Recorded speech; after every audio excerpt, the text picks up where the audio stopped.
Pertama, saya mohon maaf karena di sini judul saya ada perubahan judul dan sudah saya informasikan ke panitia sebelumnya. Oke, Assalamualaikum warahmatullahi wabarakatuh. Selamat pagi untuk Bapak dan Ibu dosen serta teman-teman sekalian. Pada kesempatan kali ini saya akan mempresentasikan hasil riset saya bersama kolega saya, yaitu Siska Filawati yang berasal dari BPAA Pasuruan. Nah, judul yang akan saya bawa di sini adalah analisis korelasi indeks DST dan bilangan sunspot pada siklus matahari ke-24 berdasarkan data pengamatan BPAA Pasuruan.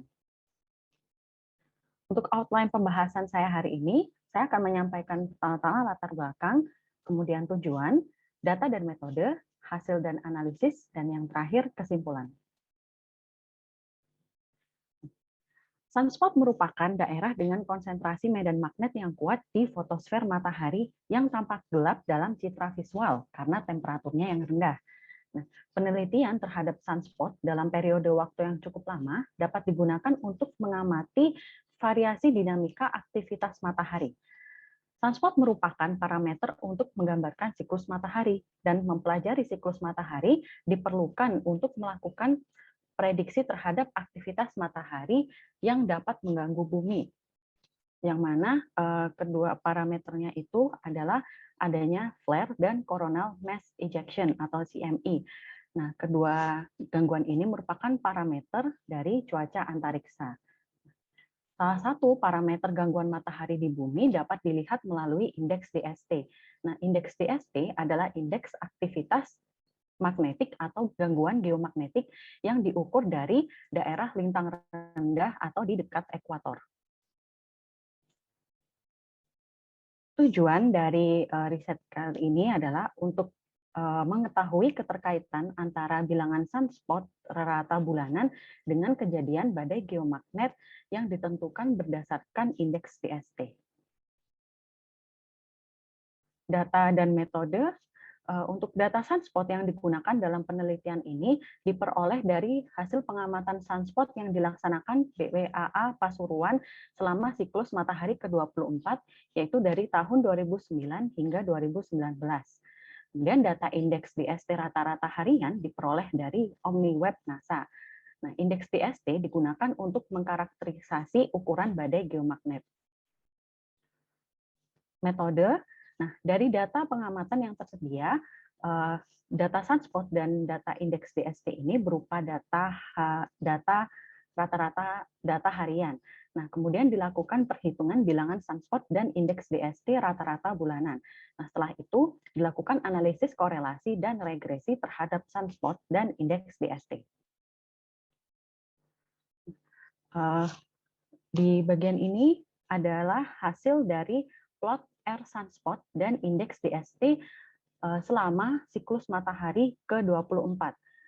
Berdasarkan hasil pengamatan sunspot, diketahui bahwa puncak siklus matahari ke-24 terjadi pada tahun 2013 hingga tahun 2015. Yang mana hal ini diindikasikan dengan nilai R sunspot yang tinggi. Nah, yang mana nilai R sunspot tinggi menandakan bahwa aktivitas matahari juga semakin tinggi. Nah, namun pada saat nilai R sunspotnya tinggi, indeks DST terlihat semakin menurun.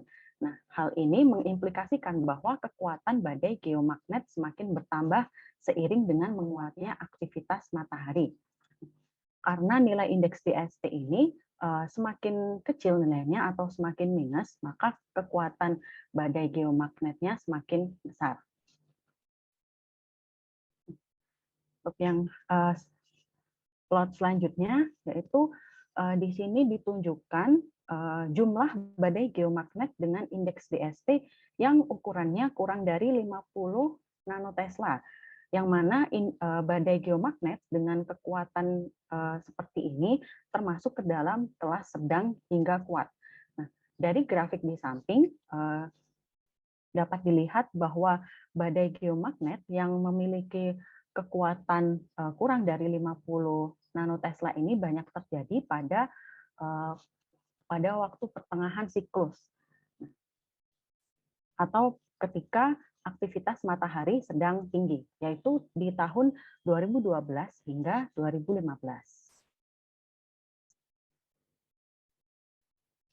Hasil selanjutnya yaitu ditunjukkan hasil regresi linear dan koefisien korelasi dari Earth Sunspot dan indeks DST.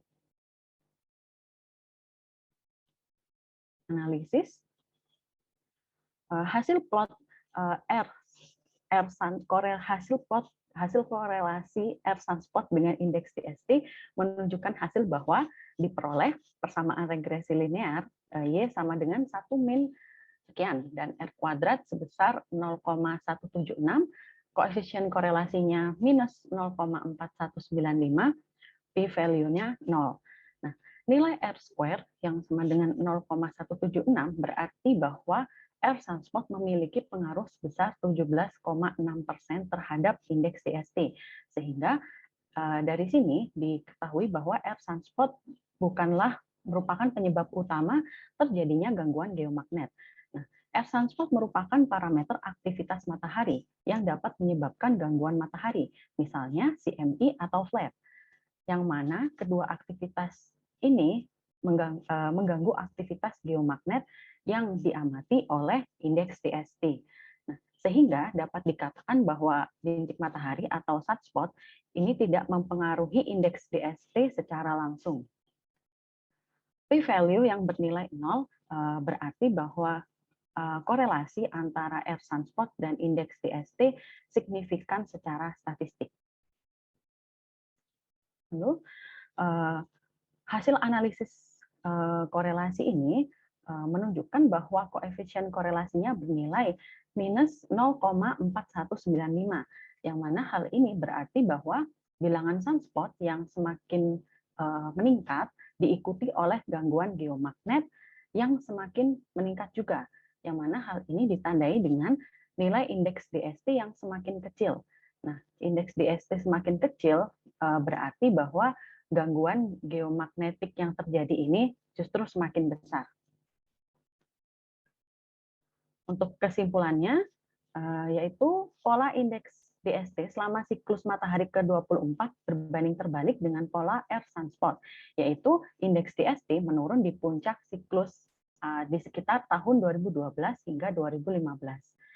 Lalu badai geomagnet berkekuatan sedang hingga besar banyak terjadi pada saat Earth Sunspot mencapai nilai yang tinggi, yaitu pada pertengahan siklus. Yang ketiga, analisis regresi Earth Sunspot dan dengan indeks DST menunjukkan hasil bahwa Earth Sunspot bukanlah penyebab utama terjadinya gangguan geomagnet. Dan yang terakhir, analisis korelasi menyatakan bahwa Earth Sunspot dan indeks DST berbanding terbalik, yaitu indeks DST semakin menurun ketika nilai Earth Sunspot-nya meningkat. Berikut ini daftar pustaka yang digunakan dalam studi kali ini. Terima kasih atas perhatiannya.